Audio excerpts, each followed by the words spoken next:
I stood at the front of St. Augustine's Episcopal Church on King Street in Charleston, South Carolina, wearing the navy silk dress I'd bought for our 25th anniversary cruise that never happened.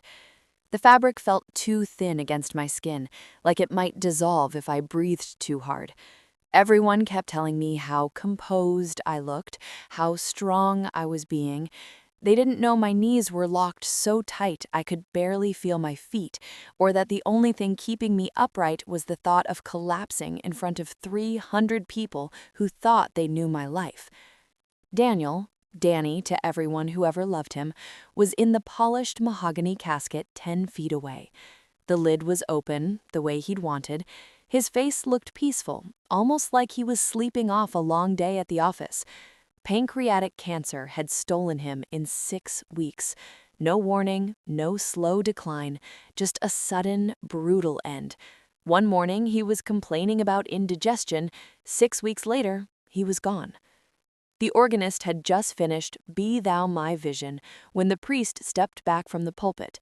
People started to shuffle toward the casket to pay their last respects. I stood beside Ethan, my 22-year-old son, who'd flown in from Boston the night before. He hadn't said much since he arrived, just hugged me too hard and too long at the airport, then spent the rest of the evening staring at his phone. I told myself he was grieving in his own way. Then the double doors at the back of the church opened. A man in a charcoal suit walked down the center aisle. I recognized him immediately. Theodore Grayson, our family attorney for 20 years. He wasn't supposed to be here.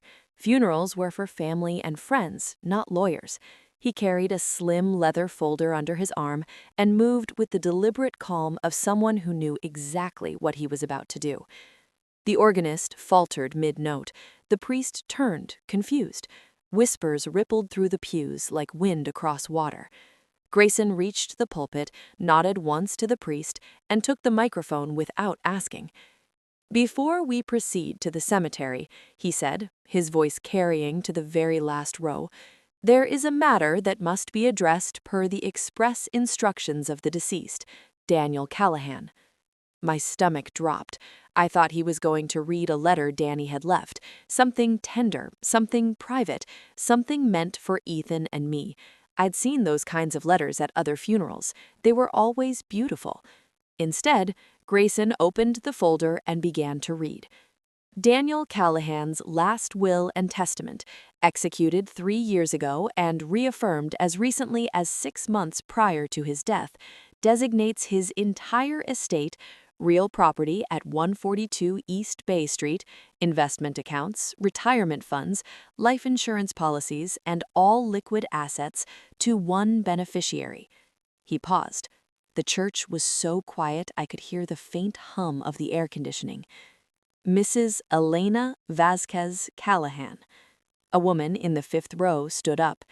She was tall, maybe 5'9", with dark hair swept into a low chignon that gleamed under the stained glass light. She wore a cream silk dress that skimmed her body like it had been made for her. Simple, elegant, expensive. Her heels clicked softly against the hardwood floor as she walked down the center aisle. She didn't rush, she didn't hesitate. She moved like she belonged there. I felt every eye in the church shift from her to me. Then Ethan moved. He stepped away from my side, walked straight to her, and wrapped his arms around her in a hug that was far too familiar. Not a polite, distant embrace, not the kind you give a stranger. It was the hug you give someone you've known your whole life. She hugged him back, one hand resting on the back of his head, the way I used to when he was small. He pulled away, looked at her, and then, slowly, turned to me. His eyes were wet, but there was something else in them, something that looked almost like pity. That was the moment my heart cracked open. I didn't scream, I didn't cry, not yet.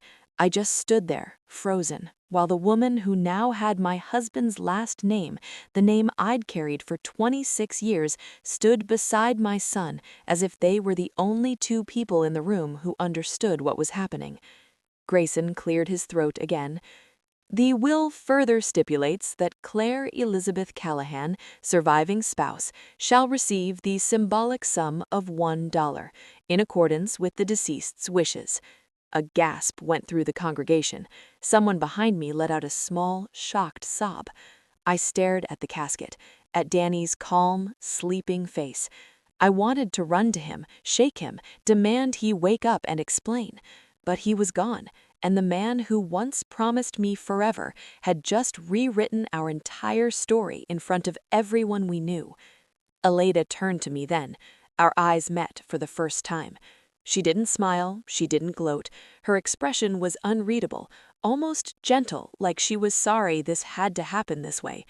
Then she spoke, her voice soft but clear enough to carry. "I'm sorry you had to find out like this, Claire." The words landed like a slap. I didn't answer. I couldn't, because the truth was already sinking in, cold and heavy. My marriage had been a lie. My son had known, and the woman standing in front of me, the one my husband had chosen to inherit everything, wasn't a stranger. She was the second Mrs. Callahan, and she had come to claim what was hers. The church emptied slowly after the service, people pressing my hands, murmuring condolences, their eyes darting between me and the woman in cream silk who stood near the back door like she was waiting for permission to leave. I barely heard any of them. My ears were ringing, my skin felt too tight, like I'd been dipped in ice water. Ethan stayed close to her, Elena, the name that now echoed in my head like a foreign language I didn't speak. He didn't look at me once. Mr. Grayson approached me quietly as the last guests filed out. "Claire," he said, voice low, "I need you to come to my office. Now, there are things that must be explained, and Daniel was very specific about how this should be handled." I nodded, numb. I didn't trust myself to speak. We drove in two cars, Grayson's black Mercedes, Ethan and Alina in a dark SUV that pulled up to the curb as if it had been waiting, and me alone in my own car, the one Danny had bought me for my 50th birthday. The radio was off. The only sound was the hum of the tires on wet pavement and the slow, deliberate rhythm of my own breathing. Grayson's office was on Meeting Street, in a narrow brick building that had once been a carriage house. The waiting room smelled of lemon polish and old books. His secretary offered me coffee. I shook my head. I sat on the edge of a leather chair, hands clasped so tightly my knuckles turned white. They arrived a few minutes later, Elena first, heels clicking on the hardwood floor, then Ethan behind her. He still wouldn't meet my eyes. He sat beside her on the sofa across from me, shoulders hunched, staring at the carpet. Grayson closed the door, took his place behind the desk, and opened the same leather folder he'd carried into the church. He slid a thick stack of papers toward me. "This is Daniel's last will and testament, executed 3 years ago with a codicil added last year. It's been properly witnessed and notarized. I'm afraid there's no ambiguity." I opened the folder with hands that didn't feel like mine. The first page was the cover sheet. My name appeared only once in the section labeled Disinheritance Clause. "Claire Elizabeth Callahan shall receive the sum of $1, representing the entirety of her share of the estate, as per the express wishes of the testator." I flipped to the next page. There it was. Everything.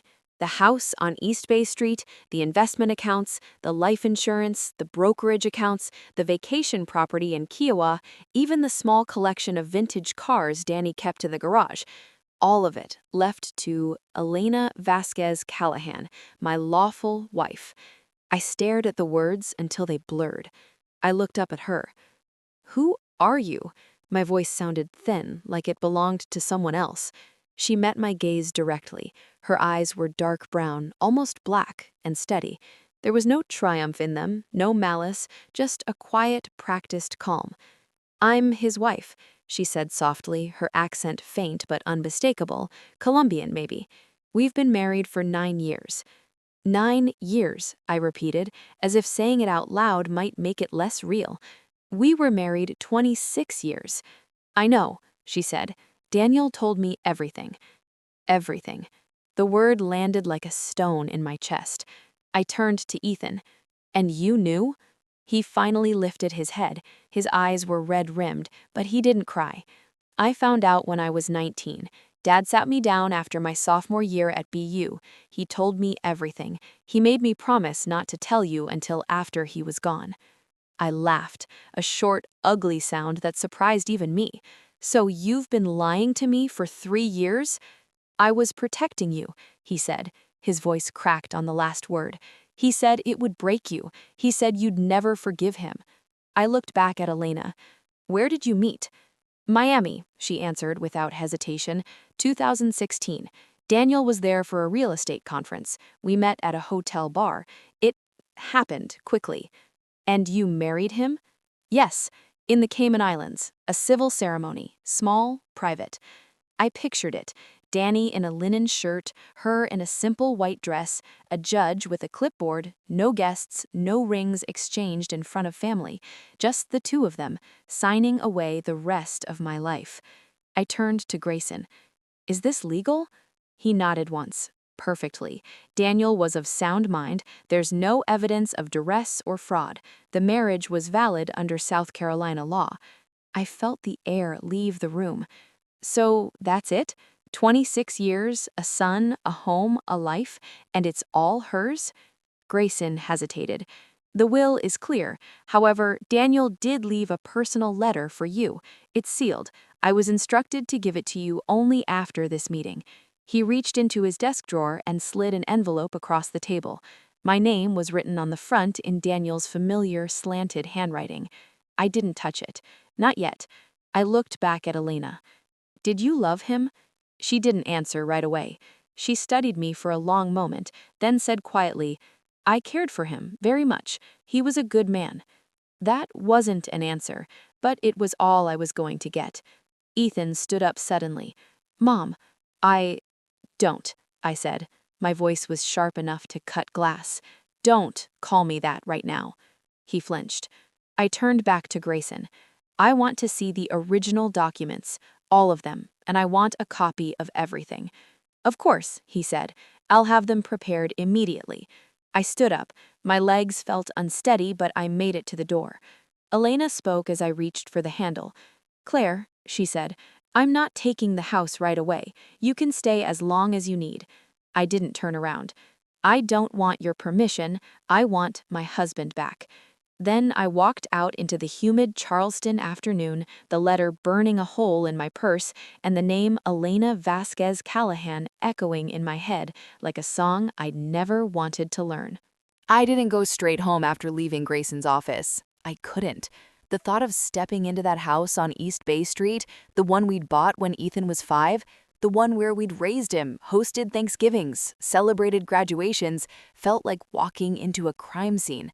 So I drove.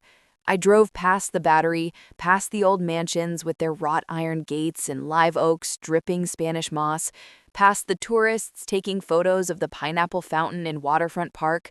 I drove until the city gave way to the Ashley River. Then I pulled into a parking lot at the marina and sat there with the engine running, staring at the water. The letter from Danny was still in my purse. I hadn't opened it. I wasn't ready. Instead, I kept replaying the scene in Grayson's office. Elena's calm voice, Ethan's guilty eyes, the way they sat together like they'd rehearsed this moment. 9 years.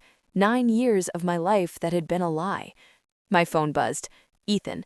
I let it go to voicemail. He left a message, then another.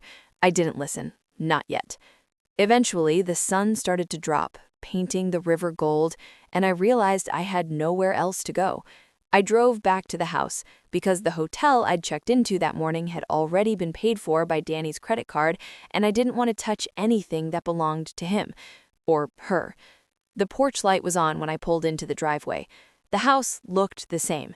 Pale yellow siding, black shutters, the magnolia tree Danny had planted himself, now taller than the roofline. But it didn't feel like mine anymore. I let myself in with the key I'd carried on the same ling for 26 years. The foyer smelled like lemons and the faint trace of Danny's cologne. Someone had cleaned. The flowers from the funeral were gone. The mail had been sorted on the hall table. Elena was standing in the living room. She'd changed out of the cream dress into a simple white blouse and black trousers. She looked smaller without the heels, more human. She turned when she heard me. "I didn't know you'd come here," she said. Her voice was soft, almost apologetic. "This is my house," I said. She nodded. "For now." I walked past her into the kitchen, opened the wine fridge, and pulled out a bottle of the Cabernet Danny liked. I didn't bother with a glass.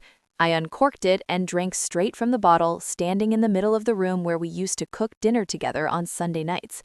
Ethan came down the stairs. He must have been upstairs the whole time. "Mom," he started. I held up a hand. "Don't." He stopped. He looked like a boy again, not the man he'd become. Tall, broad-shouldered, dark hair that fell into his eyes the way Danny's used to, but his face was pale and his hands were shaking. "I need to explain," he said. "Then explain. Explain why you hugged her like she was your mother. Explain why you've been lying to me for 3 years." He took a breath. "Dad told me in 2022. I was home for spring break. He took me out on the boat, just the two of us. He said he had something important to tell me. He said he'd made a mistake a long time ago, that he'd met someone else, that they were married, that it wasn't what I thought." He swallowed. I didn't believe him at first. I thought he was joking. Then he showed me the marriage certificate, Cayman Islands 2016. I saw the date. I did the math. I knew it was real. I took another swig of wine. It tasted like vinegar. "Dad begged me not to tell you," Ethan continued. "He said it would destroy you. He said he was going to fix it, that he was going to leave her, that he just needed time. He said he still loved you more than anything." I laughed again, that same ugly sound. "And you believed him?" "He wanted to," he said. "I wanted to believe he was going to make it right. But he didn't." "No, he didn't." I turned to Elena. She'd followed us into the kitchen and was leaning against the doorframe, arms crossed loosely. "Did you know he was going to tell Ethan?" I asked her. She nodded. "He wanted Ethan to understand. He didn't want him to hate him after he was gone." "And you agreed to this? To let my son carry this secret for 3 years?" "It wasn't my choice. It was Daniel's. He was terrified of losing you both. He thought if you knew, you'd leave him. He couldn't bear that." I looked at Ethan. "So you protected me by lying to me for 3 years. Every holiday, every phone call, every time I asked how Dad was doing, you knew?" Ethan's eyes filled with tears. "I hated it. Every time you laughed at one of his jokes, every time you kissed him goodnight, I felt like I was betraying you, but I was more afraid of what would happen if you found out while he was alive." I set the wine bottle down hard on the counter. "You let me live in a lie. You let me believe I had a husband who loved me. You let me believe our family was real." "It was real," Ethan said. "To me, it was." I shook my head. "No, it wasn't. It was a performance, and you were in on it." I turned and walked out of the kitchen, up the stairs, into our bedroom. My bedroom. The bed was made with the same white duvet we'd bought in Atlanta 5 years ago. The pillows still smelled like Danny. I opened the closet. Half of it was empty. His suits were gone, his dress shirts, his ties, his shoes, even the watch box he kept on the top shelf. His side of the bathroom vanity was cleared out. Razor, cologne, toothbrush, all gone. I stood there staring at the empty space and felt the first real sob rise in my chest. Downstairs, I heard voices, low, muffled. Ethan and Elena. I didn't care what they were saying. I walked to the dresser, opened the top drawer, and pulled out the small jewelry box where I kept my wedding rings when I wasn't wearing them. I slipped them on, stared at them for a long moment, then took them off again. I sat on the edge of the bed and finally opened Danny's letter. His handwriting was shaky, the way it had been in the hospital. "Claire, I know you hate me right now. You have every right. I never wanted to hurt you, but I made choices I can't undo. Elena isn't what you think. She's not the villain. She's the woman who saved me when I was drowning. And Ethan, he loves you more than you know. He's just scared. Give him time. There's more you don't know. Things I couldn't tell you while I was alive. If you want the truth, go to the cabin in Asheville. The combination to the gun safe is Ethan's birthday backward. You'll find the rest there." I'm sorry. For everything. Danny. I folded the letter and put it back in the envelope. Then I stood up, walked to the window, and looked down at the street. Ethan and Alina were on the porch now. He had his arm around her shoulders. She was crying. I closed the curtains, and for the first time in 26 years, I locked the bedroom door behind me. The next morning, I woke up in the guest room. I couldn't bring myself to sleep in our bed, not with the empty half of the closet staring at me like an accusation. I'd dragged a suitcase into the spare room at 2 a.m., thrown in a few clothes, and collapsed onto the twin bed with its faded blue quilt. The mattress was too soft, the pillows too thin, but it was better than lying where Danny and I had made love, fought, laughed, and dreamed for most of our lives. I heard them downstairs before I even opened my eyes. The low murmur of voices, the clink of coffee mugs, the soft scrape of a chair against the hardwood floor. I lay there, listening, heart hammering, until I couldn't stand it anymore. I pulled on yesterday's jeans and a plain white t-shirt, tied my hair back, and went down. Elena was at the stove, flipping eggs. She wore one of Danny's old gray t-shirts, the one with the hole near the collar, and black leggings. Her hair was loose, falling past her shoulders. She looked younger than she had at the church, more vulnerable. Ethan sat at the island, scrolling on his phone, a half-eaten plate of toast in front of him. They both looked up when I walked in. "Good morning," Elena said, voice careful, like she was speaking to a skittish animal. "I made coffee, there's plenty." I didn't answer. I went straight to the cabinet where we kept the mugs, pulled out my favorite one, the blue ceramic one with the tiny chip on the rim, and poured myself a cup. Black, no sugar. I needed it sharp. Ethan stood up. "Mom," I held up a hand. "Not yet." He sat back down. I leaned against the counter, coffee mug cradled in both hands, and looked around the kitchen. Everything was the same, yet nothing was. The same white cabinets, the same granite countertops, the same framed photo of the three of us at Folly Beach in 2005, Ethan grinning with a missing front tooth. And now there were new ones I'd never seen. I picked one up, a candid shot of Danny and Alina on a beach somewhere warm, turquoise water behind them. She was laughing, head thrown back. He had his arm around her waist, looking at her the way he used to look at me. I set it down hard enough that the frame rattled. Ethan followed me in. "I can explain those." "Don't," I said. Elena appeared in the doorway, wiping her hands on a dish towel. "I brought some things over the last few months. Daniel wanted them here. He said it would make things easier when the time came." "Easier," I repeated. The word tasted bitter. I moved upstairs, almost running. I needed to see it again, to confirm it wasn't a nightmare. The bedroom closet was still half empty. His suits, his dress shirts, his ties, all gone. The watch box he'd inherited from his father was missing from the top shelf. The cologne bottles on the bathroom vanity, gone. Even the wedding ring I'd placed in his casket was missing. I'd noticed it yesterday when I'd gone back to the funeral home to retrieve his glasses. I opened the wall safe behind the framed print of Charleston Harbor. The combination was still the same, our anniversary backward. It clicked open. Empty. No cash, no bonds, no jewelry. Nothing. I stood there, staring at the bare metal shelves, and felt the room spin. Downstairs, Ethan called up. "Mom, you okay?" I didn't answer. I walked back down the hall to his old room. The door was ajar. Inside, the bed was made, but his closet was half full of clothes I didn't recognize. Expensive sneakers, designer jeans, things he'd never worn when he visited. On the dresser sat a framed photo of him and Elena at a Yankees game, both of them wearing pinstripe jerseys, arms around each other, grinning like they'd won the lottery. I picked it up. My hands shook. Ethan appeared in the doorway. "I went to a few games with her. Dad couldn't travel anymore." I set the photo down.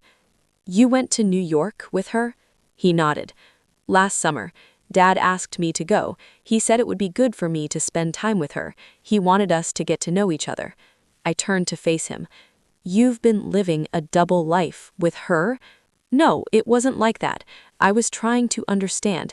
Dad was sick, he needed me to be there for him, and she was part of it." I laughed, a short, bitter sound. And I was what? The wife at home who didn't know? He looked down.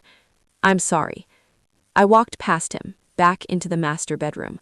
I opened the nightstand drawer where Danny kept his important papers. The drawer was empty except for one envelope, my name on the front, not Danny's handwriting, hers. I opened it. A single sheet of paper. Claire, I know this is hard. I know you hate me. I don't blame you. Daniel asked me to leave the house as it is for you, to give you time. Take whatever you need.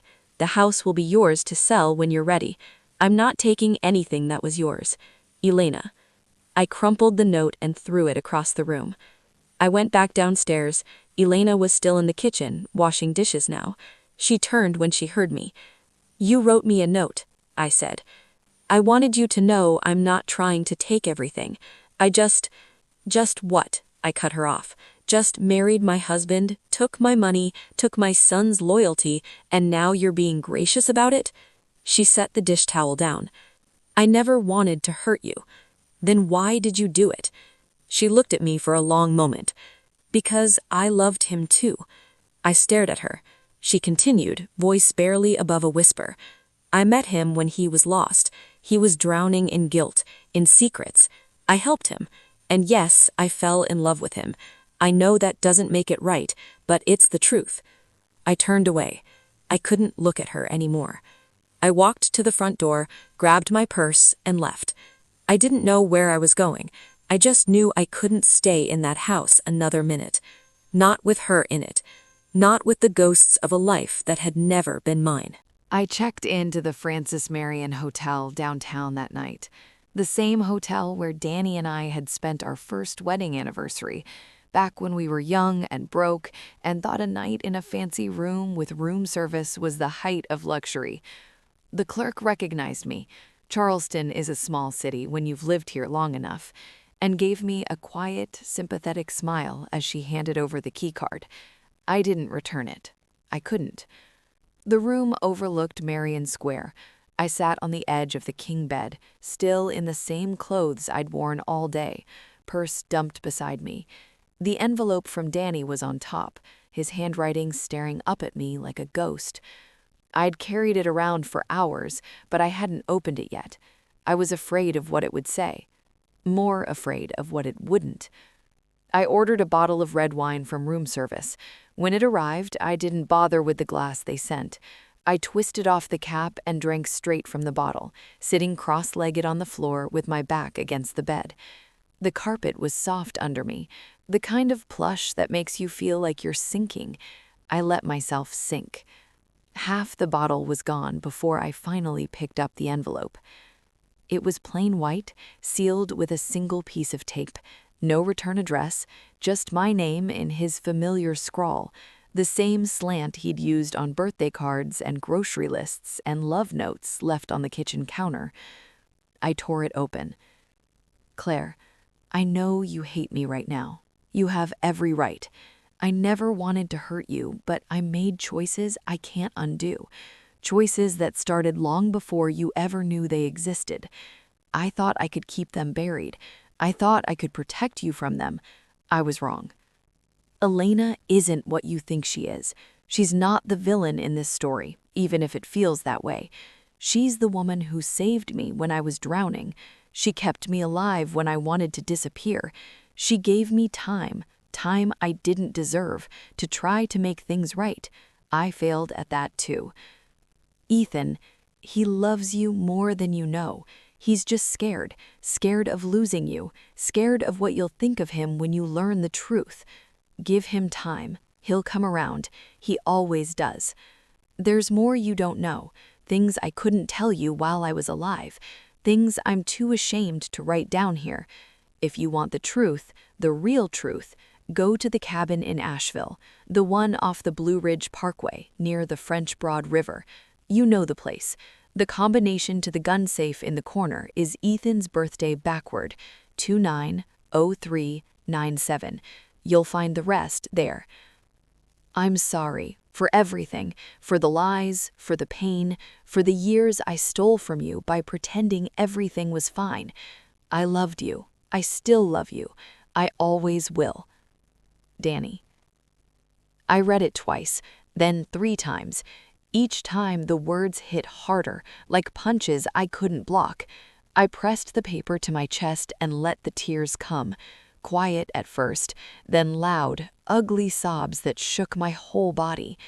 I cried until my throat was raw, until the wine bottle was empty, until the room felt too small to hold all the grief.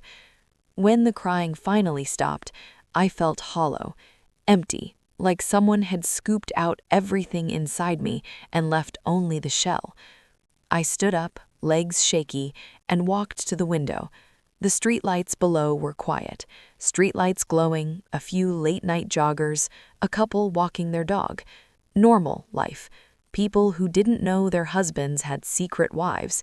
People who didn't have to decide whether to chase a dead man's confession. I thought about the cabin. We'd bought it 10 years ago, a small A-frame tucked into the mountains. It was supposed to be our escape, our weekend getaway. We'd spent summers there, grilling on the deck, hiking the trails, watching fireflies from the porch swing. Ethan had learned to fish there. Danny had taught him how to tie a fly. I'd learned how to be quiet in the woods, how to listen to the river. I hadn't been back in 3 years, not since Danny started getting sick. He'd gone alone a few times, said he needed the fresh air, the quiet. I'd believed him. Now I wondered what he'd been hiding there. I looked at the letter again, the part about Elena not being the villain. It made my stomach twist. How could she not be? She'd taken my husband, my home, my son's loyalty. But Danny wrote it like it was fact, like he needed me to believe it. I folded the letter carefully and slipped it back into the envelope. Then I opened my phone and searched for the cabin address. It was still in my contacts under Asheville Retreat. I stared at it for a long time. Part of me wanted to delete it, to burn the letter, to walk away and pretend none of this had ever happened, to start over in a new city with a new name and never think about Daniel Callahan again. But the other part, the part that loved him for 26 years, the part that still ached when I thought of his smile, needed to know. What was in that safe? What truth was he so ashamed of that he couldn't tell me while he was alive? I booked a one-way rental car for the next morning, 6 hours to Asheville. I didn't pack much, just the essentials, the letter, and the empty wine bottle I'd leave for housekeeping. Before I went to bed, I texted Ethan one line. "I'm going to Asheville tomorrow, alone." He didn't reply. I didn't expect him to. I lay down on the hotel bed, still in my clothes, and stared at the ceiling. The room was too quiet. I missed the sound of Danny's breathing beside me. I missed the life I thought I had. But more than that, I missed the truth. And tomorrow, I was going to find it. Or at least the next piece of it. The drive to Asheville took 7 hours, not 6. I stopped twice, once at a gas station just outside Columbia for coffee that tasted like burnt rubber, and again at a rest area in the foothills of the Blue Ridge where I sat on a picnic table and watched the wind move through the pines. I didn't eat. My stomach was a tight knot. I kept the letter on the passenger seat, open so I could glance at it every few miles like a map I didn't trust. I reached the cabin just after 3 o'clock. The dirt road was rougher than I remembered, overgrown with weeds that scraped the undercarriage of the rental sedan. The A-frame still stood at the end of the lane, cedar siding silvered by years of mountain weather, the tin roof patched in one corner where a branch had fallen during a storm. The porch swing creaked in the breeze. It looked exactly the same as the last time I'd seen it, except for the new padlock on the front door. I parked and sat in the car for a long minute, engine off, listening to the river below. The French Broad was running high from spring rain, a steady rush that drowned out the birds. I finally got out, grabbed the letter in my purse, and walked to the door. The key was still under the same loose stone in the flower bed. I turned it in the lock, pushed the door open, and stepped inside. The air was cool and smelled of pine, old coffee, and something faintly metallic. The living room was tidy, too tidy. The plaid couch was free of dust. The throw pillows were fluffed. Someone had been here recently. I went straight to the gun safe in the corner, a squat black box bolted to the floor behind the wood stove. I knelt in front of it, fingers trembling as I spun the dial. 290397 backward. 29 left, 03 right, 97 left. The lock clicked. I pulled the door open. No guns, just a metal lockbox inside, the kind you buy at Walmart for important papers. On top of it lay a single sheet of paper, folded once. I opened it. Danny's handwriting again, dated 2 years ago. Claire, if you're reading this, I'm dead and you've found this. Elena is not who she says she is. She never was. My breath caught. I read on. She's a professional, a fixer. She helps people disappear money, disappear problems, disappear lives. I met her in Miami because I was already in trouble. I'd been laundering money for a client, real estate deals in Colombia and Panama. When the client got arrested, I panicked. She offered to help. She made the money vanish. In return, I gave her half. Then she wanted more.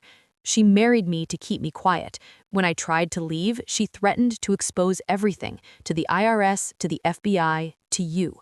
I stayed married to her to protect you. I never stopped loving you. I swear it.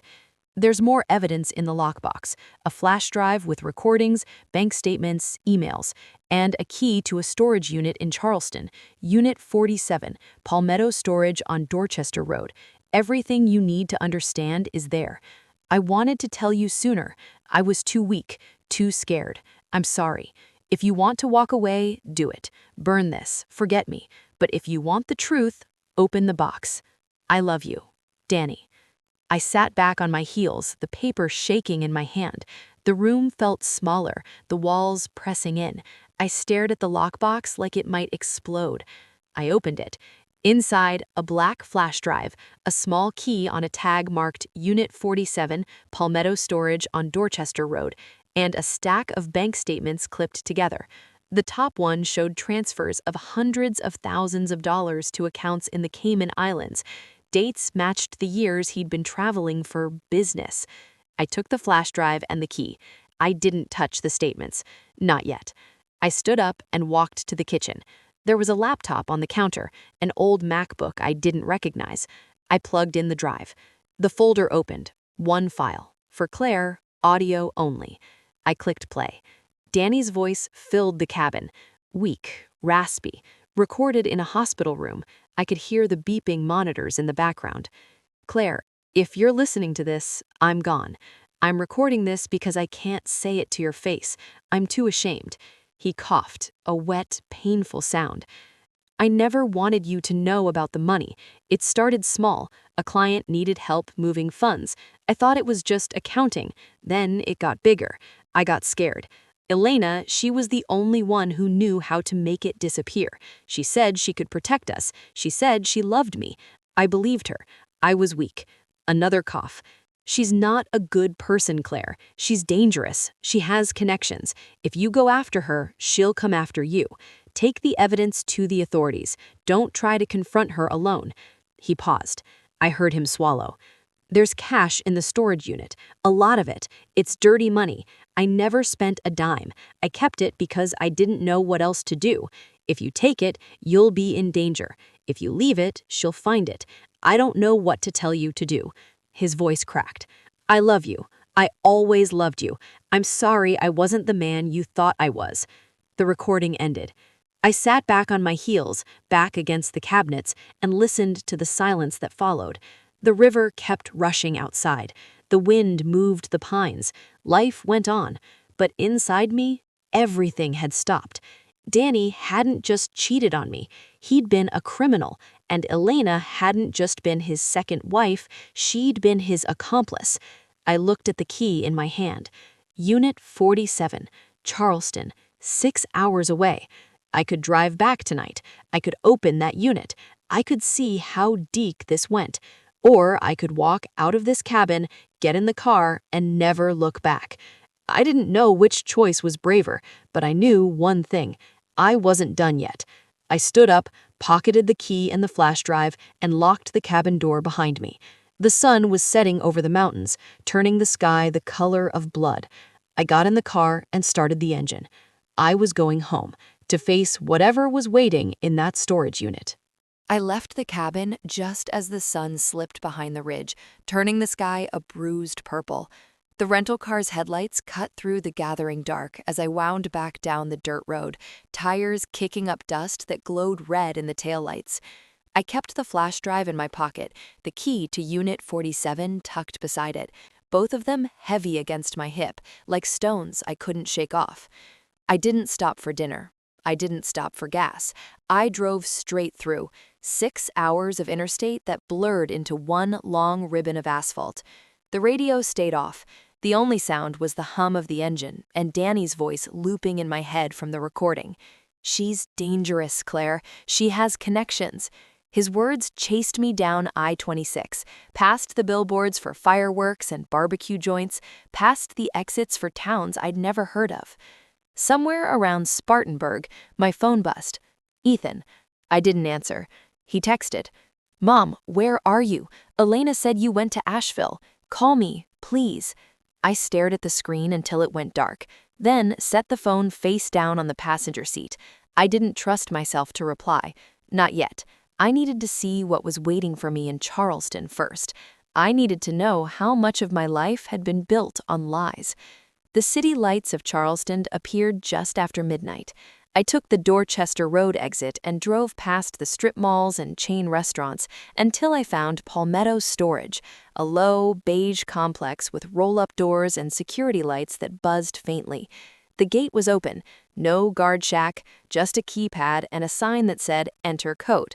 I didn't have a code. I had a key. I parked near the entrance, walked to the gate, and tried the small side door marked Office. It was locked. I circled the fence until I found a gap where the chain link had been bent back, probably by kids or someone who'd forgotten their own code. I squeezed through, heart pounding, and found Unit 47 halfway down the second row. The door was plain metal, painted green, with a heavy padlock. The key fit. The lock clicked open. I lifted the door. It rattled up into the ceiling with a metallic groan. Inside, 4 large black duffel bags stacked against the back wall. No shelves, no boxes, just the bags and a single folding chair in the center of the space. Someone had been here recently. There was no dust on the concrete floor. I stepped inside and pulled the door down behind me, leaving it cracked just enough for light from the security lamp outside to spill in. I knelt beside the first duffel and unzipped it slowly. Cash.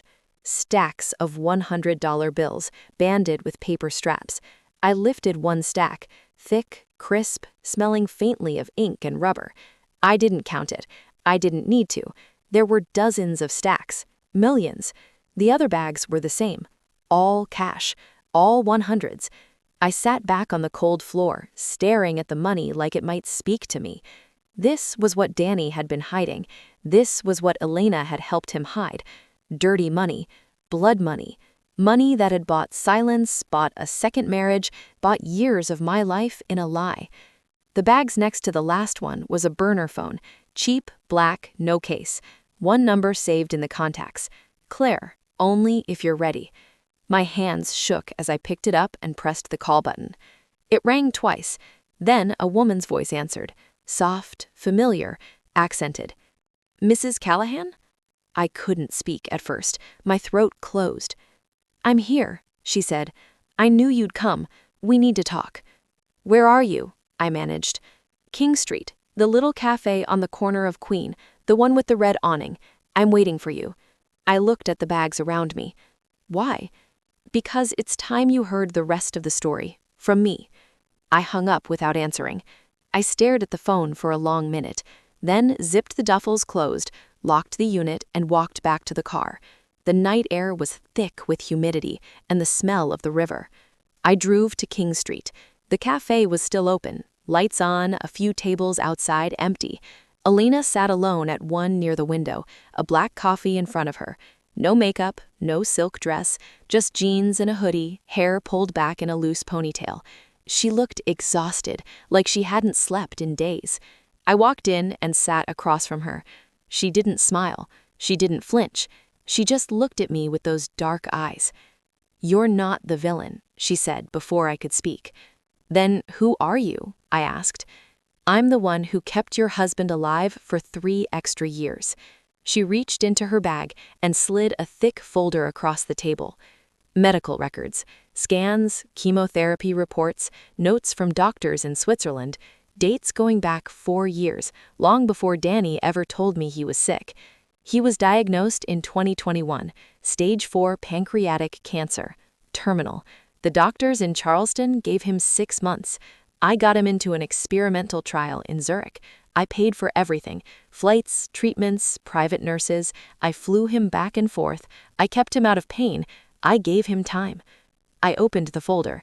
The dates matched. The treatments were real. The notes mentioned significant tumor reduction after the first round, then progression, then hospice. I looked up at her. "He asked me to take care of you after he was gone. He didn't want you to know about the money. He thought you'd hate him for it. He thought you'd never forgive him." "And the will?" I asked. "He changed it last month. He wanted to leave everything to you, but I convinced the lawyer to hold off until after the funeral. I needed time to disappear. I needed to make sure you were safe." She pushed the folder closer. "Take it. Take the cash, take the house. I'm leaving tonight. You'll never see me again." I stared at the papers, then at her. "Why?" I asked. "Because I loved him too," she said quietly, "and because he made me a promise." The cafe was silent except for the soft clink of dishes from the kitchen. I didn't touch the folder. I stood up. "I'll think about it," I said. Then I walked out into the night, leaving her there with her coffee and her secrets. The money was still waiting in the storage unit. So was the truth. And I wasn't sure I wanted either one. I walked out of the cafe and kept walking. King Street was quiet at that hour, most of the shops shuttered, the gas lamps casting soft pools of yellow on the brick sidewalks. I didn't know where I was going, just that I couldn't sit there with Elena staring at me like she'd already been forgiven. My hands shook so badly I had to shove them into my pockets. The folder she'd given me was still on the table behind me, untouched. I ended up on the Battery, leaning against the seawall, staring out at the dark harbor. The wind was sharp, carrying the smell of salt and diesel from the distant container ships. I replayed every word she'd said: the medical records, the experimental treatments, the promise to take care of me. It sounded noble. It sounded like something Danny would have wanted. But it also sounded like a convenient way to justify everything else. I pulled out my phone and called Grayson, even though it was nearly 2 in the morning. He answered on the 3rd ring, voice groggy but alert. "Claire? I need to see the original will again, the one he signed last month." There was a long pause. "It's in my office safe. I can meet you there in 30 minutes. I'll be there." I drove back to Meeting Street, the city streets empty except for the occasional patrol car. Grayson was waiting outside the office, still in pajamas under a trench coat, hair uncombed. He let me in without a word. He opened the safe and handed me a thin envelope. Inside was a single-page document dated 6 weeks before Danny died. It was simple: the entire estate to Claire Elizabeth Callahan, with a separate trust for Ethan. Elena's name was nowhere. I looked up at Grayson. "Why didn't you read this one at the funeral?" He sighed. "Daniel left explicit instructions. If anything happened to him, the older will was to be presented first. The newer one was to be held until you contacted me directly and asked for it. He said you'd know when you were ready." I felt the floor shift under me. He wanted me to go through all of this. He wanted me to find out on my own. Grayson nodded slowly. I argued with him. He was adamant. He said it was the only way you'd believe the truth without hating him forever. I handed the will back. "Thank you." He touched my arm lightly. "Be careful, Claire. Whatever else is going on, this is still dangerous territory." I left without answering. I drove back to the house on East Bay Street. The lights were off. Ethan's rental car was gone from the driveway. Elena's SUV was still there, parked crookedly as if she'd left in a hurry. I let myself in. The house was silent. I went straight to the kitchen and found a bottle of bourbon in the cabinet above the fridge, the good stuff Danny kept for special occasions. I poured a generous measure into a water glass and drank it standing at the counter. Then I went upstairs to the bedroom. The closet was still half empty. I opened Danny's nightstand drawer again. This time, there was a small black notebook I hadn't noticed before. I flipped through it.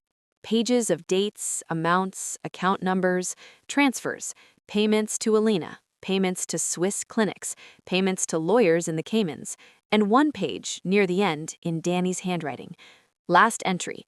If she finds this, tell her I tried to fix it. Tell her I loved her enough to let her hate me. I closed the notebook and sat on the bed. The bourbon burned in my chest. I picked up my phone and called the number on the burner phone again. She answered immediately. "Claire? I'm at the house," I said. "Come here now." "I'm already outside." I hung up. I heard the front door open a minute later, soft footsteps on the hardwood. She appeared in the bedroom doorway, still in the hoodie and jeans, eyes red from crying or exhaustion or both. "You read the will," she said quietly. "Grayson showed me." She nodded. "He was supposed to." I stood up. "Sit." She sat on the edge of the bed. I stayed standing. Start from the beginning. No more half-truths. Elena took a breath. "I met Daniel in Miami in 2016. He was already in trouble. He'd been moving money for a Colombian client, real estate, shell companies, the usual. When the client was arrested, Daniel was next. I was hired to clean it up. I did. I moved the funds, buried the trail. He paid me well. But you didn't stop there. No. I saw an opportunity. I fell in love with him, or at least I told myself I did. I convinced him we could keep it going, quietly, safely. He was terrified of losing you, so I became the secret, the safety net. And the cancer? That was real. I never lied about that. When he was diagnosed, he wanted to tell you everything. I convinced him not to. I said it would kill you both. I arranged the treatments. I kept him alive. I thought I was doing the right thing. I laughed bitterly.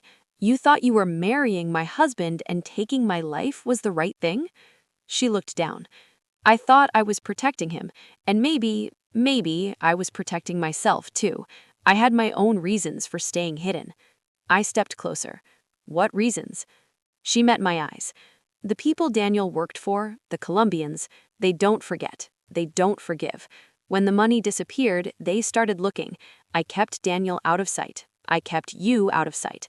If they knew about you, they'd have used you to get to him. I felt the air leave my lungs. You're saying I was in danger? Yes, I still am. That's why I'm leaving tonight. I have papers, new identity, a place in Portugal. I'm gone by morning. And the cash in the storage unit? It's theirs, or it was. Daniel kept it as leverage. He thought if he ever needed to disappear, he could use it. I told him to destroy it. He wouldn't. I stared at her. You're telling me my husband was hiding millions of dollars from drug money launderers, and you helped him? Yes. And you expect me to just let you walk away? I'm not asking you to forgive me. I'm asking you to let me disappear. If I stay, they'll find me. They'll find Ethan. They'll find you. I walked to the window and looked out at the dark street. And the will change? Daniel did that on his own. He wanted to give it back to you. I didn't stop him. I just delayed it. I turned back to her. Get out. She stood. I'll be gone by dawn. The folder with the medical records is still on the table at the cafe. Take it, burn it, do whatever you want, but don't follow me.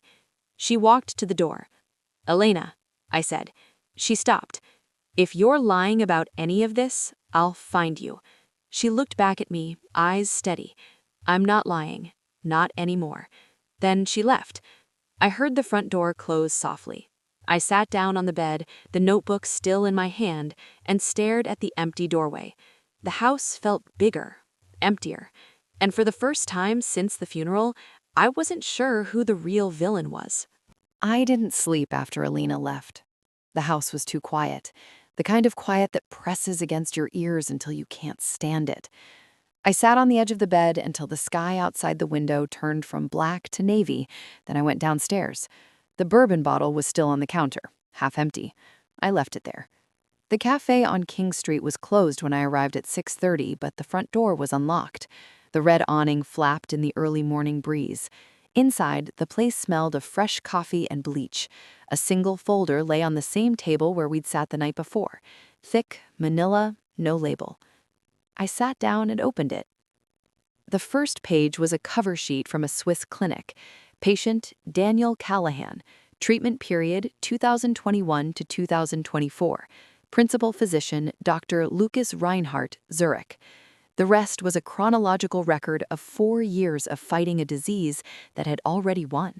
MRIs showing tumors shrinking, then growing again, chemotherapy reports, immunotherapy trials, notes on pain management, hospital admissions, discharge summaries, every document stamped and signed.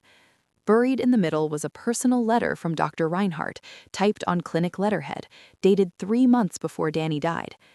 Dear Mrs. Elena Vasquez Callahan, as per your request, I am providing this summary of Mr. Callahan's treatment course. Daniel was diagnosed with stage 4 pancreatic adenocarcinoma in late 2021.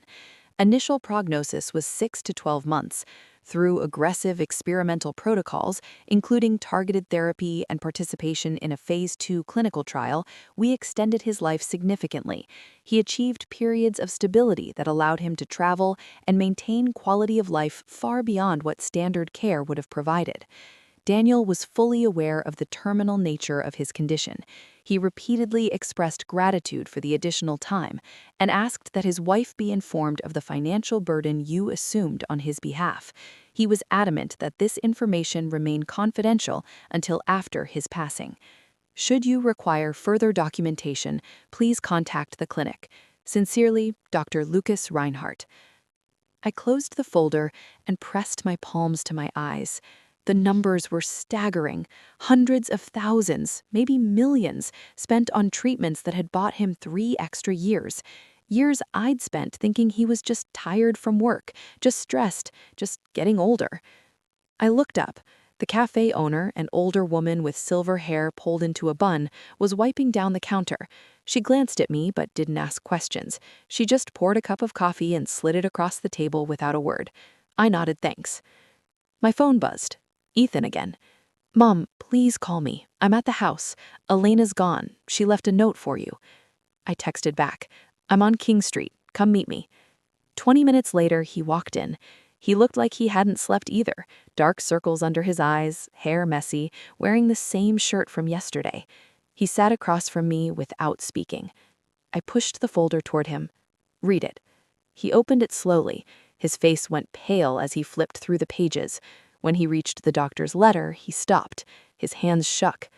She really did this, he whispered. She kept him alive. I nodded.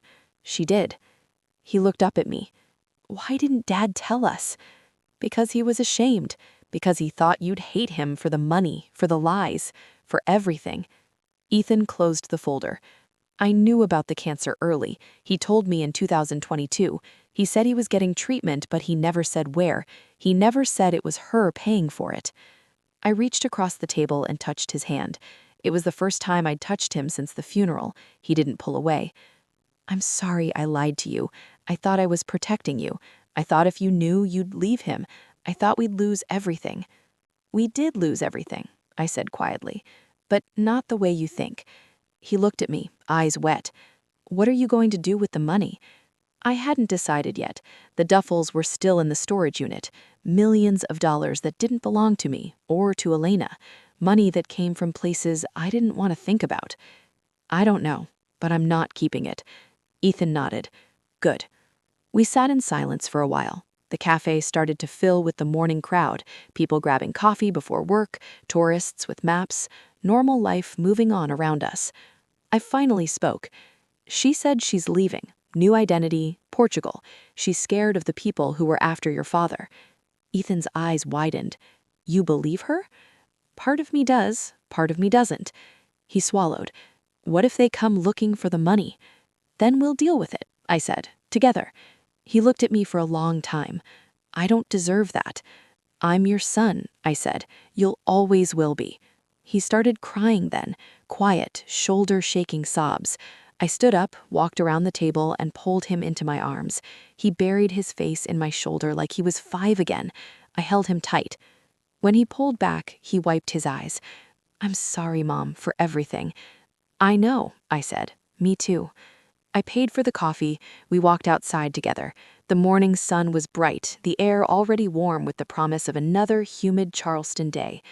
"I'm going to sell the house," I said. "Put the money in a trust for you. Whatever's left after taxes and fees, I'm giving to charity, something for cancer research, something clean." Ethan nodded. "I think Dad would like that." We walked to my car. I paused at the driver's door.